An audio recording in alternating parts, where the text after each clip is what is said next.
Hi hello welcome to the view. నేను రూపా Indukuri. Trump గెలిచాడు, అలా ఇలా కాదు, భారీ మెజారిటీతో అమెరికన్ ప్రెసిడెంట్ ఎలక్షన్ హిస్టరీని ఆయన రీరైట్ చేశాడు. Trump second time America president అయ్యాడంటే అది నిజంగా మామూలు విషయం కాదు. ట్రంప్ గెలుపు ఓకే గానీ విమెన్ క్యాండిడేట్ అయిన కమలా హ్యారిస్ ఓడిపోవడం ఫెమినిస్ట్లకు నిజంగా పెద్ద షాకింగ్ న్యూస్. ఇండియన్ ఆరిజిన్ కమలా ఓడిపోవడం ఒక రకంగా మన ఇండియన్స్ ని డిసప్పాయింట్ చేసింది. అయితే అంతకంటే పెద్ద డిసప్పాయింట్మెంట్ న్యూస్ మనకి ఇంకొకటి ఉంది. అదే ఇవాళ మన discussion point. Let's get into that. America president elections పై వరల్డ్ లో చాలా కంట్రీస్ కి ఇంట్రెస్ట్ ఉంది. అక్కడ ఏ పార్టీ గెలిచిందనేది పాయింట్ కాదు, గెలిచిన వారు మన దేశంతో ఎలాంటి రిలేషన్ మెయింటైన్ చేస్తారనేది అక్కడ అసలు పాయింట్. ఇప్పుడు గెలిచిన డొనాల్డ్ ట్రంప్ 2016 టు 2020 వరకు కూడా అమెరికా ప్రెసిడెంట్ గా పనిచేశాడు. ఆ టైంలో ఆయన తీసుకున్న డెసిషన్స్ ఇప్పుడు కొత్తగా ఇండియన్స్ ని టెన్షన్ పెడుతున్నాయి. అవేంటి? అమెరికా ప్రెసిడెంట్ ఎలక్షన్ రిజల్ట్ పై మన ప్రైమ్ మినిస్టర్ మోదీ చేసిన ఇంట్రెస్టింగ్ కామెంట్స్ ఆల్రెడీ మనం అందరం చూసాం.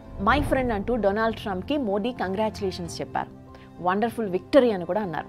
టెక్నాలజీ, డిఫెన్స్ సెక్టార్స్లో ఇండియా యుఎస్ మధ్య రిలేషన్ మరింత బలపడేలా పనిచేస్తామన్నారు. ఈ స్టేట్మెంట్ని హైలైట్ చేస్తూ గతంలో మోదీ ట్రంప్ కలిసి ఉన్న ఫోటోలు, వీడియోలను మీడియా, సోషల్ మీడియా వైరల్ చేస్తున్నాయి.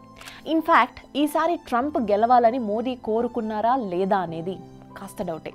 ఎందుకంటే ఆ మధ్య అమెరికా ఎలక్షన్స్ టైంలో మోదీ అక్కడికి వెళ్లారు. మోదీ వస్తే తాను ఖచ్చితంగా కలుస్తానని అప్పటికే ట్రంప్ స్టేట్మెంట్ ఇచ్చాడు. కానీ టైం ఉన్నా ఆయన కలవకుండా మోదీ రిటర్న్ అయిపోయారు. And democratic candidate Kamala Harris ని కూడా ఆయన మీట్ అవ్వలేదు. జస్ట్ టచ్ మీ నాట్ లా ఉన్నారంతే. గతంలో మోదీతో నవ్వుతూ ఫోటోలు దిగినంత మాత్రాన ట్రంప్ మరీ అంత ఫ్రెండ్లీ ప్రెసిడెంట్ అనుకుంటే అది పొరపాటు. యాక్చువల్లీ ఇండియా విషయంలో ట్రంప్ తీసుకున్న ప్రీవియస్ డెసిషన్స్ ఓసారి మనం రిమెంబర్ చేసుకోవాలి. ఒక దేశంలో తరైన గూడ్స్ అండ్ సర్వీసెస్ పై మరో దేశం ట్యాక్స్ ఇంపోజ్ చేస్తుంది. ఇది మనందరికీ తెలిసిందే. అలా అమెరికన్ మేడ్ గూడ్స్ కొన్నిటికి ఇండియా మాక్సిమం 200% వరకు ట్యాక్స్ వేస్తోంది. 2016 లో ట్రంప్ ఫస్ట్ టైం అధికారంలోకి వచ్చాక ఈ విషయంలో చాలా డిసప్పాయింట్మెంట్ ఉంది. ఇండియాని ఆయన టారిఫ్ కింగ్ అనేవారు. ఇండియన్ మేడ్ గూడ్స్ పై కూడా అమెరికాలో ఇలాగే హ్యూజ్ ట్యాక్సెస్ వేస్తామని హెచ్చరించాడు. ఇది టిట్ ఫర్ టాట్ అన్నట్టుగా ట్రంప్ చెప్పేవారు. ఇండియాతో పాటు మిగతా కంట్రీస్ కి కూడా ట్యాక్స్ పేరుతో వార్నింగ్స్ ఇచ్చిన ట్రంప్ ఈసారి కొత్త పాలసీలు తీసుకొస్తారనే అనుమానం అందరిలో ఉంది. నిజంగా అదే జరిగితే అమెరికాకి మన ఎక్స్పోర్ట్స్ ని అది డామేజ్ చేస్తోంది. ప్రెసెంట్ $75 billion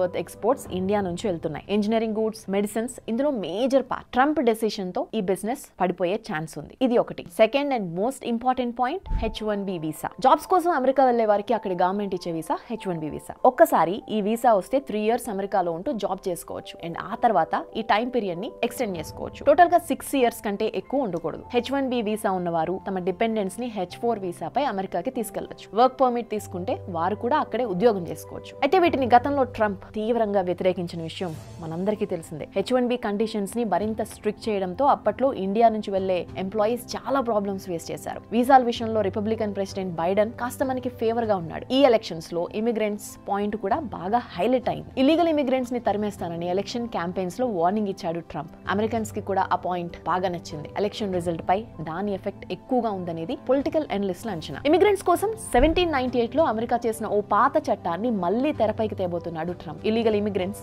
అమెరికన్ జాబ్స్ కి థ్రెట్ గా మారారని, వారందరినీ వెనక్కి పంపించేస్తానని ట్రంప్ చెప్పేవారు. ట్రంప్ విక్టరీతో వీసా కోసం ఎదురు చూస్తున్న చాలా మంది ఇండియన్స్ లో ఆల్రెడీ టెన్షన్ స్టార్ట్ అయిపోయింది. ట్రంప్ అన్నంత పని చేస్తే ఇండియన్ ఐటీ ఎంప్లాయీస్ తో పాటు టెక్నాలజీ కంపెనీస్ పై కూడా ఆ ఎఫెక్ట్ పడుతుంది. అమెరికాలో మనకు జాబ్ ఆపర్చునిటీస్ తగ్గుతాయి. ఇండియన్ టెక్ కంపెనీస్ అమెరికా కాకుండా ఇతర డెస్టినేషన్స్ ని వెతుక్కోవాల్సిన సిచ్యువేషన్ వస్తుంది. సో ఫైనల్ గా ట్రంప్ విక్టరీ వల్ల ఇండియన్ షేర్ మార్కెట్ కి ఊపొచ్చినంత ఈజీగా ఇండియన్స్ కి ఫేవర్ గా డెసిషన్స్ రావు. భారీ మెజారిటీతో గెలవడం ఇదే ఫైనల్ ఛాన్స్ కూడా కావడంతో ట్రంప్ 2.0 అదర్ కంట్రీస్ కి చాలా హార్ష్ గా ఉంటుందని చెప్పడంలో ఎలాంటి కన్ఫ్యూజన్ లేదు. ఆ అదర్ కంట్రీస్ లో ఇండియా కూడా ఉంటుంది. అంటే ఇండియా ట్రంప్ విక్టరీని సెలబ్రేట్ చేసుకోలేని పరిస్థితి. అండ్ కాసేపు ఇండియా సంగతి పక్కన పెడదాం. అమెరికాలోని ఫెమినిస్టులు కూడా ఈ విక్టరీని డైజెస్ట్ చేసుకోలేకపోతున్నారు. అమెరికా హిస్టరీలో ఫస్ట్ టైం ఒక లేడీ ప్రెసిడెంట్ కి ఛాన్స్ ఇస్తారేమోనని చాలా మంది ఎక్సైట్మెంట్ తో యాక్చువల్ గా ఎదురు చూశారు. ఒపీనియన్ పోల్స్ లో కూడా చాలా వరకు కమలా హ్యారిస్ పై చేయి. ఫండ్ రైజింగ్ లో కూడా ఆమె చాలా ముందున్నారు. మీడియా కూడా ఆమెకు బాగా సపోర్ట్ చేసింది. కమలా విక్టరీ కన్ఫర్మ్ అనుకుంటున్న టైంలో